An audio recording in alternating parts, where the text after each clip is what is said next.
Ayan, meron na naman tayong bagong bulto na bubuksan. Mula ito sa ladies t-shirt, Aloha.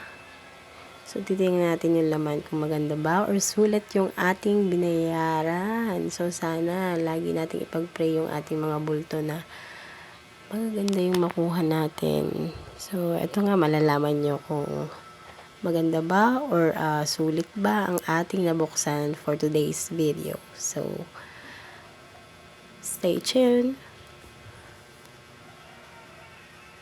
Ayan, medyo nahirapan ako magbukas ng bulto kasi ang hirap talaga niya buksan. Wala akong gunting na panggupit dyan, kaya yung ordinaryong gunting lang ang ginagamit ko. So, nagpakuha ako ng kutsilyo sa aking anak. At ito nga, yan, kutsilyo na yung ginamit ko para mabuksan. Okay. Nalalaman natin yan pagbukas ng bulto. Tcharan! Ang gaganda niyan.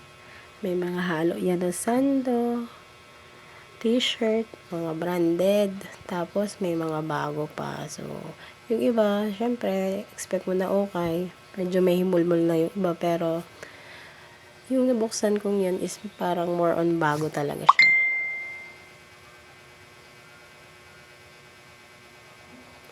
Yan.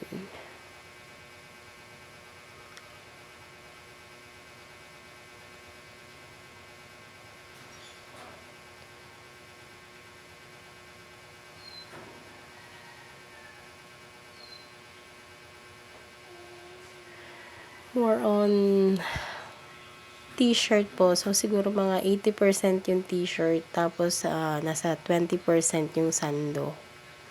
Mga sleeveless, spaghetti. So, ayan. Ang dami niyang tags. So, mabilis ko lang siya naubos. Siguro within 4 days, ubos na. So, ayan. Ito ang aking mga reviews. Feedback. Actually, overall, maganda po yung nabuksan ko ngayon. Before kasi nakakuha na ako ng bulto ng ladies t-shirt Aloha. Mga luma yung na-open ko. Pero, bentables naman.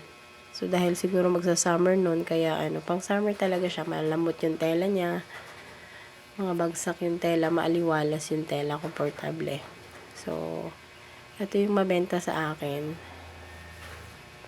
Ang ganda-ganda ng nakuha ko ngayon. So, siguro uulit pa ako next time.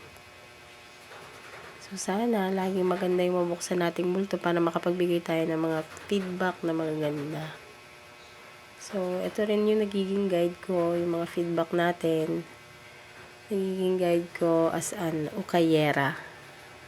Ayan. Check nyo po ang aking feedback. Ang gaganda po niyan, almost branded. Marami ang brand new. Like new. Konti lang yung luma. So, may nakahalo nga palang ganyan.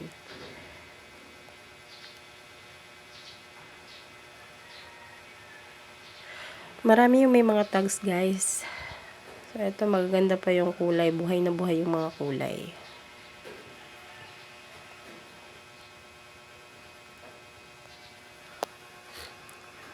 So, para sa akin, sulit yung nabili kong bulto ngayon. Mabilis na ubos. At, next time ulit, mag-open ulit tayo. So, stay tuned guys. And then, subscribe na lang po para sa mga bagong updates ng aking pag-open ng bail. So, para maging guide nyo rin po ito kung sakaling wala pa po kayong idea sa pag-uukay. Ang total na nakuha ko nga po pala ay 350 pieces. Meron lang po doon na 3 pirasong reject talaga or may butas na hindi mo na siya pwede ibenta.